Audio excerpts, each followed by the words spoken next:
183 جلسة soru cevap bölümünden. Elhamdülillahi Rabbil alemin. Ve salatu ve selamu ala seyyidina seyyidil enbiya'i vel mursalin ve ala alihi ve sahbihi ecmain. Müslüman oğlum. Soru cevap bölümüne gittik.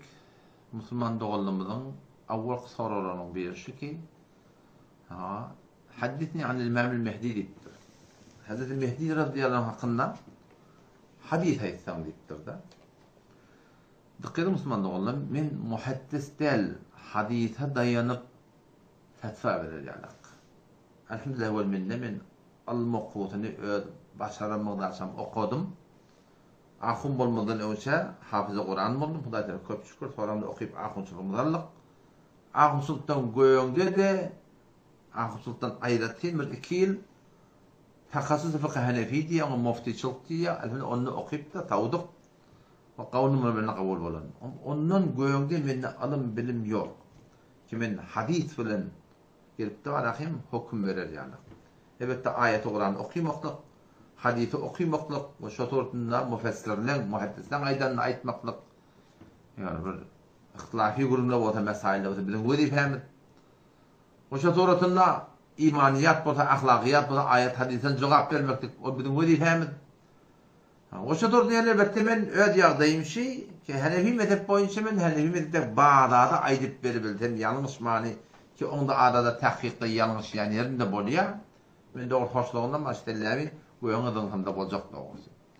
Ki arada da bir tahkikimde yanlıştım.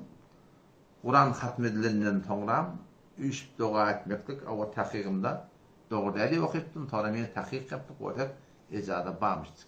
O zaman men hakkı etemden sonra hakka dolanmaklığa elhamdülillah ve minne utancım yok. Şimdi bir tane Müslüman doğumuz Hazreti Mehdi radıyallahu anh soruyor. Hazreti Mehdi radıyallahu anh hakkında ki geleceklerin hakkında Ummet İslam'da icma var.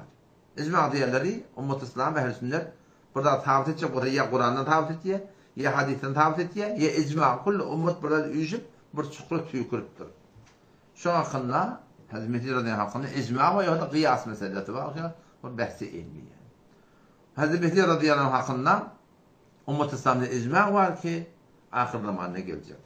Bir hayır var, Kur'an'da geliyor. Hazreti İsa aleyhisselam ve innehu la'ilmun lis-sa'ati fela temterun biha vettabi'un Sure-i Zuhruf'ta geliyordur. Galiben Allah Teala şu İsa peygamber müfessirler ayetine göre kıyametin bir alametıdır. Bir hayır geliyor Kur'an'da, bir hayır geliyor hadiste. Hazreti Mehdi'nin hakkında bütün adı Mehdi değil, adı Muhammed, atadın adı Abdullah olacak, eninin adı Amine olacak diye muhtelif rivayetler var. Senediyet taydan hadisler ken kuvvetli değil. Evet için ummet İslam ummet bulup icma ettir. Şu hadislerden delil tutsun ya. O şu suratında 2 tane şer var. Bir şer Kur'an'da geliyor. İnne Ya'cuce ve Ma'cuce min kulli kavmin. İnne Ya'cuce ve Ma'cuce Ya'cuce Ma'cuce'nin hakkında Kur'an'da geliyor. Sure-i Enbiya'da geliyordur. Ve bir şer de Deccal var. O da hadiste geliyor. 2 tane hayır var, 2 tane şer var. 2 tane hayır İsa aleyhisselam, Hazreti Mehdi radıyallahu anh. O şu suratında 2 tane şerde Ya'cuc Ma'cuc Kur'an'da ve Deccal'da suratında hadiste. Ama Hazreti Mehdi radıyallahu anh şu Müslümanların katı bir daran diyen çen vaktinde şu Hudayın bende şu zamanında Medine'de olacak şekilde Medine adli avreli tidalı hürmetli adam.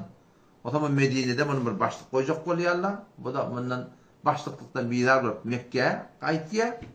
Yani bir riyasetten, bir mensepten, bir şuturtlu bir makamlı adam olmaklıktan kasıp Mekke'ye kayıtıyor diyorlar. O şu tuğratında Rukn-i Yemani var. Şu Rukn-i Yemani Mekke'nin bir kulağına diyorlar.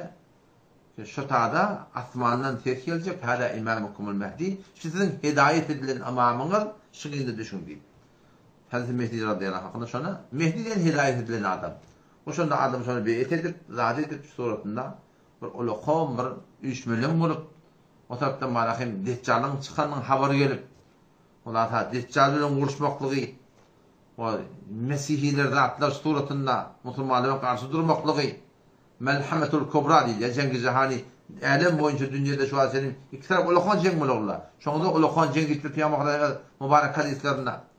O şu torda Hazreti İsa aleyhisselam'da şu Demeşk'ın bir mescidine asmandan perişanlık bilen ilmekliği o şu suratında imam mol diye imam nafi haka namada Hazreti Mehdi radıyallahu anh imam olmaklığı o deccali Hazreti İsa aleyhisselam öldürmekliği bu bir uzak bir gurrun yani şu tuğratında falan yerin yüzü abadançılık olmaklığı Hazreti İsa aleyhisselam öldürmekliği oğlunun şoklu olmaklığı sonra olan manahim suratın dünyadan kayıtmaklığı Peygamberin kaptanına bir zay başlatan Hazreti İsa aleyhisselam zaylanmaklığı sonra Hazreti Mehdi radıyallahu anh suratın dünyadan gitmekliği o şu tuğratında sonra bir yerin yüzü bir şolan bağ vaktinde belki bir katı bir abadançılık olup nımatlar bitirip köpülüp hiçbir garip katanın galmasılık hatta zekat almadan tabılacak ya diye.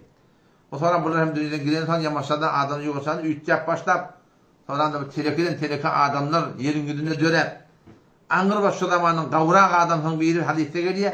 Şifar mozaktır Peygamber'in ki biri zina etti ona yolun oruna kavrağını hemen kavrak etmerler mi bunu istibat ediyor da. O kavrak adamlar şu zamanda da bağ yok değil Şam taraftan bir yerin ösmöklüğü Oşol yel imanlı adamdan koltuğunun aşağında bir yara dönüdüp de kavrup onun dünyadan gitmekliği o dünya olup bütün teleki adamlara kalmaklığı oşolun üzerine kıyametin kaim bolmaklığı bir hulasa mufid suratında onu aytmaklık suratında müyesser böyle Allah kabul etsin suratında hop tabi memur herkeler o değil tabi Müslüman doğumuz deyiptir ki Mescid-i Aksaniye maşadan Müslümanlar fetheder inşallah yamaçlardan o taatını kafirlan, sekyonistlen bir topar adı insan heyvandan pes bulup verirlen ellerinin inşallah yamaçlardan anartı. Yani hayıp keşvat elden gelen iş yok şolan hakkında fakat dua o bir de kafirlan, sekyonistlen ki Merdan Muhammed'e fiyarak adamda şöyle karşı çıkıp bir yerler yani şöyle arka çıkıp bir yerler de şolan hakkında var. Hem elden gelen iş yok. Yani şolan ettiğin zulümlerini millete daha da tanıtmakta gerek Müslüman doğum. Hop, bana bir tane bir okuyup vereniniz gelmedi. Ama Merdan da okuyup veren bana gelmemişti.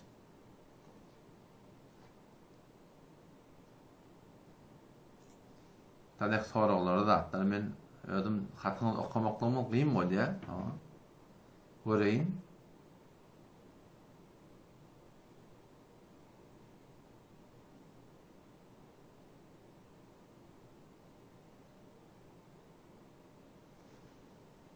Hazreti Mehdi radıyallahu anh soraptırlar, onu yana aytıp verdim başardığımdan.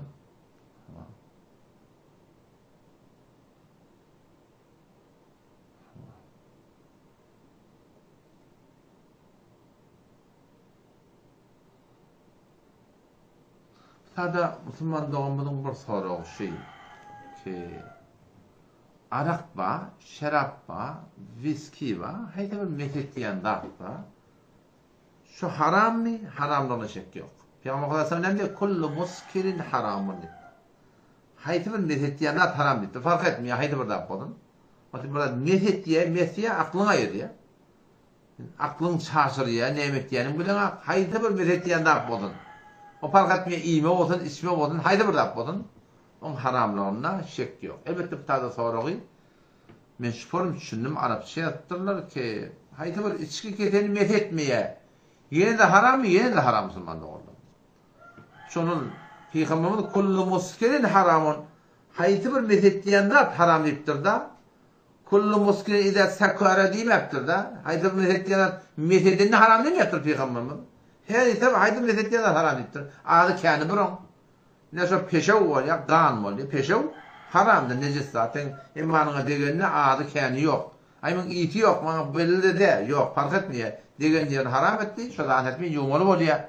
O da şözüre, yani meşrubat-ı alkolü, viski, methettiyen zatlar, adı da bir kâni de bir Müslümanda oldu.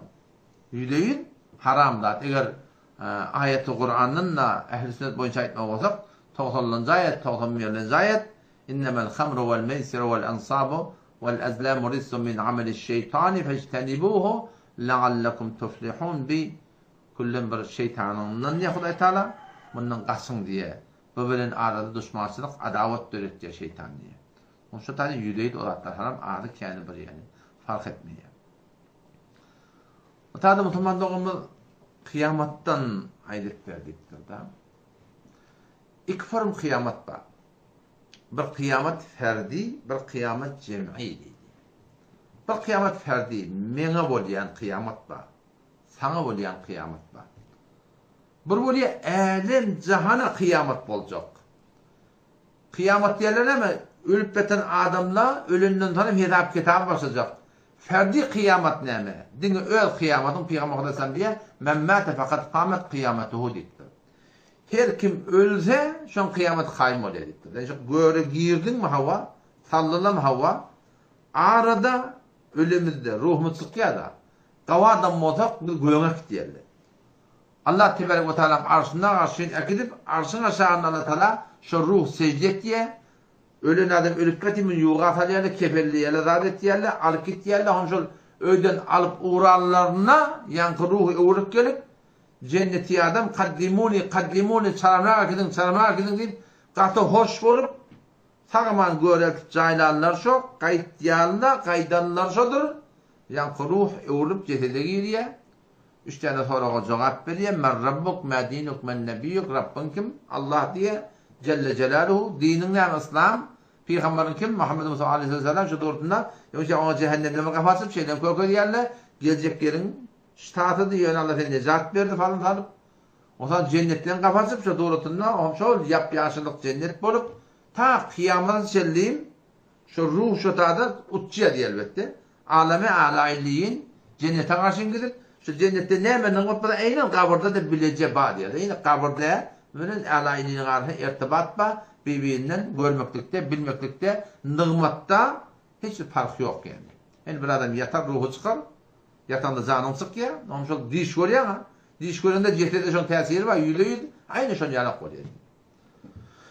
Öteleke olsan da onun şu doğrultunda yani yaman doğrultunda canını alıp ol asmana çıkacak olan çıkarmayalı yerin aşağından teleki adamların ruhlarının zaydiye o me adrake me siccin şu siccin yani yerde bir porti daş var şekilli kitapta gelişine göre şu tadı oham onu şu tadı teleki adamların ruhları şeyle takkan elbette bu tadı nehin gömülene bunu şol yuğatal adetti şol madasına akidelerinden bu tadı gelip şu tuğratına katına rahat kıyıkçıyet diye da Seyyid Bukhari'de hadis geliyor Peygamber Aleyhisselam deyiptir şol teleki adamı ki teleke kafir ya adı musulman münafığın mili kabir sana karşı yapar şeyle bir kıyıgırıya de Peygamber'in ki şonu insandan başa cıllardan başa bir eşya deyiptir. Olar insan esti ölür diye Peygamber'in şonu tedinden. Vahşet edip deyip da. Vahşet edip korkunç ölür deyiptir. O şonu kabir salarlar şol ruhu uğrup geliyor. Sonra onlar cevap verip başarmıyor. Yoksa cennetten kapatacaklar. O şu tuğratından. Gelecek yerin şu diye hemen mahrum olun. Şeyle bir ak çekecek diye. Şeyle bir ak çekecek şunda hiç vakti şu bir ak çekecek diye adam. Sonra da cehennemden kapatsın. Tutar şu tuğratından bir ağla baskı. Ta kıyamet çeldim. Ruhu uçacak diye. Neyler? Yerin aşağına. O otada ruhu şutada. Aynı cehennetten bileceği. Sonra onu diyorlar. Kıyamete ferdi. Bu vallahi yekilik kıyameti da. Yekilik kıyameti. Hava. Ama buna kıyamete guruhi. Bütün alem dünya ölecek. فإذا نفخ في الصور نفخة واحدة وحملت الأرض والجبال فدكتا دكة واحدة فيومئذ وقعت الواقعة diye Allah Teala. Tütük çalınacak, alem cihan dargacak, hem insanlar da ölecek. O zaman bir müddet amana yatacaklar. Sonra Allah'ın emrini yamaçlardan gördüm kopacaklar. İkinin tütük çalınanlar. O şurada meydan mehşere baktı şu tuğratından. Şu tadı hesap kitap başlayacak yani. Yani Peygamber muvattı demiş ki kıyameti inkar ettiğin adamlar oluyormuştu. Kıyamet evlak değil mellilerine çak gülyerle bağmıştık yani. O dünya gidip gelen bağımız diyerle gelmiştik yani. Şu zamanda da boş yarak. Ama Allah Teala şolara pak kelamından anandırmadan söyleyeyim inçeme delil veriyor. Asmandan, yerden, dağdan, bağdan, bakçadan öğrep gidilmekine kadar misal veriyor Allah Teala. وَلَقَدْ ضَرَبْنَا لِلنَّاسِ فِي هَذَا الْقُرْآنِ مِنْ كُلِّ مَثَلٍ Form misal verdik diyor Kur'an Allah Teala. Şu bir misalını bir yerine hemen şey öğrep gidilmekine hakkında bir ayetini okuyup verin. Belki imanlı adamların imanlarının tedelilmekine tevep olsun ve İmanı yokluğunda iman getirmekine sebep olsun. Allah da şey diyor o da. فَلْيَنْدُرِ الْاِنْسَانُ مِمَّ خُلِقْ İnsan kıyamata inanacak bolsa, ölümden sonra kitap bağlığına inanacak bolsa, فَلْيَنْظُرِ الْاِنْسَانُ مِمَّ خُلِقْ İnsan gözüsün nemeden yaradıllı. خُلِقَ مِمَّا اِنْ دَافِقُ yaradıllı şol. Döküp çıkıyan tuğdan, tuğ neden çıkıyor? يَخْرُجُ مِنْ بَيْنِ الصَّلْبِ وَالتَّرَائِبِ Oltu çıkıyor erkadan beynin arasından, denananın korsağının arasından. O zaman ne mi oluyor? Allah da diyor, teşkini oylun diyor. Nerede oylun diyor Allah? İnnehu bişek şol zati ki, bize şu döküp çıkıyan tuğdan yarattır. Şu bırdamca tuğdan yarattır. Şu bir erzis tuğdan yarattır. Şu portu tuğdan yarattır. Şu ekberlen tuğdan yarattır. İnnehu bişek şol zat.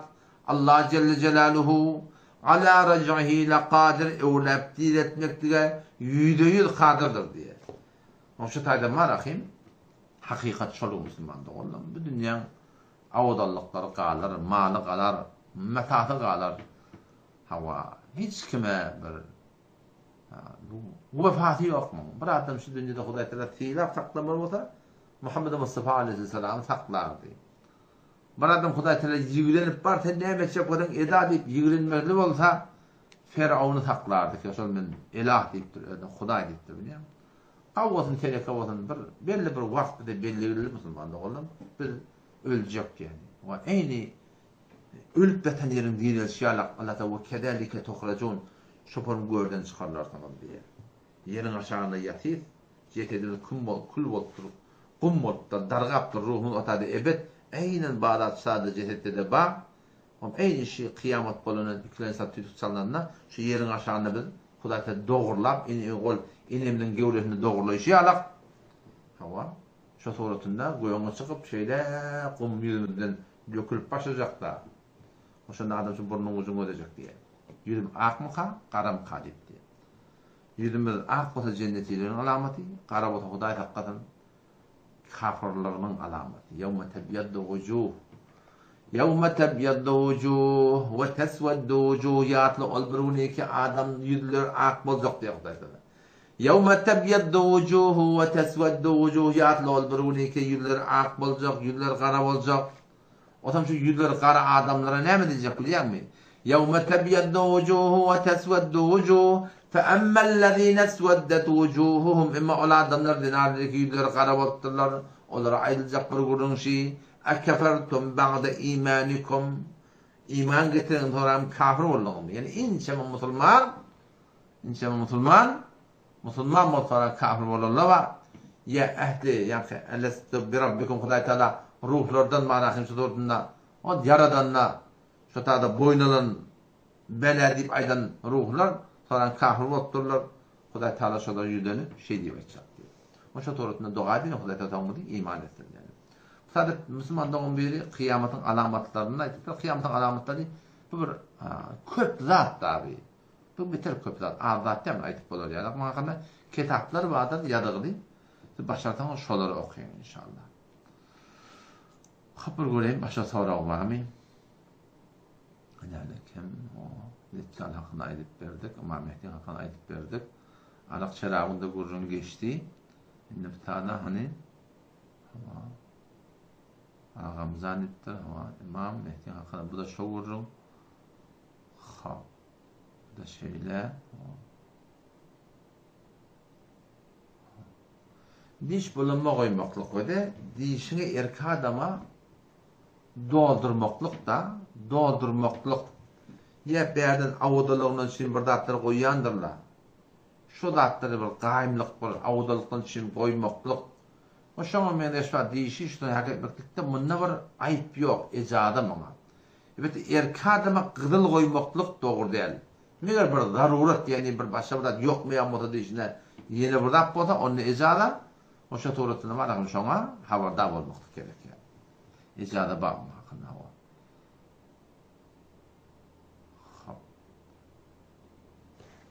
Birden birden gelip sorular okuyup veremezsen biter kavulur diyelim bana.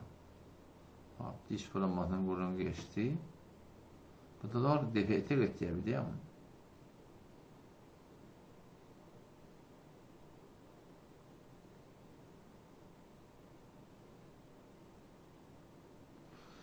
Hop, Müslüman oğlum. Göreyin deferacığı.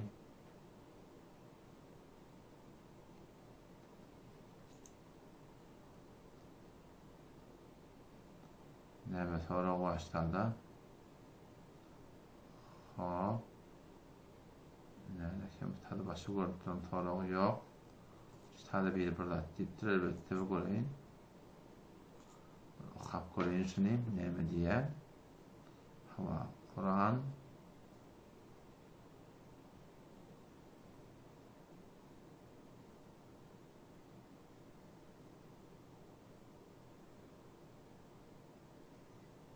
hawa.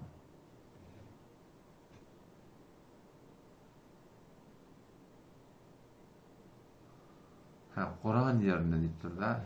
Oturan yerinde irkilsen hawamın jogabyny awal berdim şeýden. Oturan yerinde irkilmekden jogabyny live'den öňçe berdim. Live'da daýdan oturan yerinde irkilmekdi. Öňden ýanmaşyň da ýanmaşyň. Hiç mi heten değil dotýan.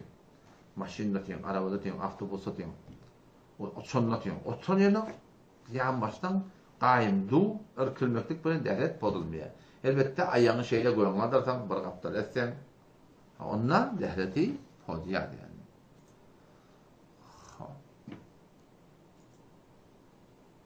Hadi Müslümandan bir zat tipdir. Assalamu alaykum indi.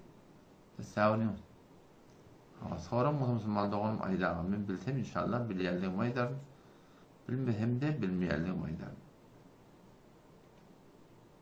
İsa Peygamber Hasan dolan ýadypdyr. Gorby kıyamatda, kıyamat ýakyn gelende İsa Aleyhisselam ýogurt geljek. Doğa edim bir şowak bolmaýly. Gaty kynat boljak ýani. Gaty bir kynçylyklar boljak şu taada. Her kim durup boljak ki Hazreti Mehdi radıyallahu anh leşkerine Mesihile bilen, Hristiyanla bilen, Yahudiyle bilen karşı durulanna 10.000 leşker olacak dedi Hazreti Mehdi radıyallahu anh leşkeri. 10.000 leşker. Şu 10.000 leşkerden 4.000'i şehit olacak. 4.000 meydandan kaçacak dediler. Şeyde bir Huday Teala şöyle galip edecek, tawbasından kabul edecek ya kaçarlan kıyım diye. O şey suratında 4.000 de üstün çıkacaklar diye. Dua dedim. Şu günleri biz görmedik. Ati bir güçlü bir ýagdaýlar var bu de. Elbet ýagdaý elbet bir ya adamın durulacak belli değil yani. Tadın soragly bir etekden boldy, goýarak bir çykaýyn. Haydi Müslümandan sorag bolsa men bir okapda bilsem de any. Göreli.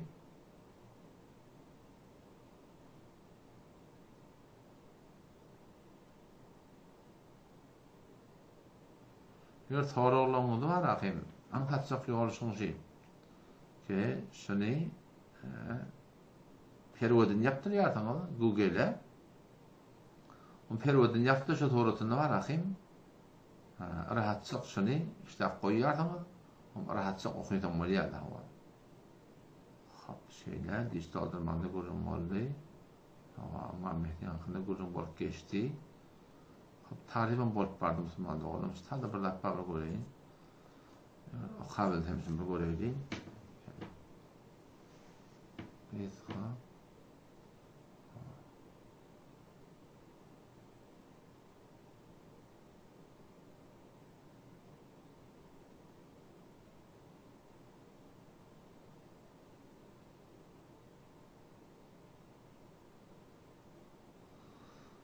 Düşünülmez başlayalım. Müslüman oğlum heýdekçe bolýar. Ýüzüňiz ak bolsun. Jezakumullahu hayran. Başa soraglar zatda bolsa da men okuyman gyrrak bolýar. Bu ulukça inşallah bolar edaýyn. Näjemasan inşallah. Şeýle. Yani kim?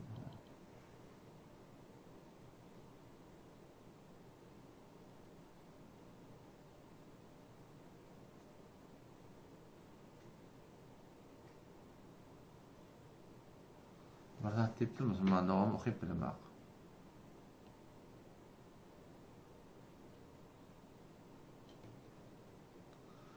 Hop, hendisi bolýar Müslüman dogam başla bolýan. Assalamu alaikum.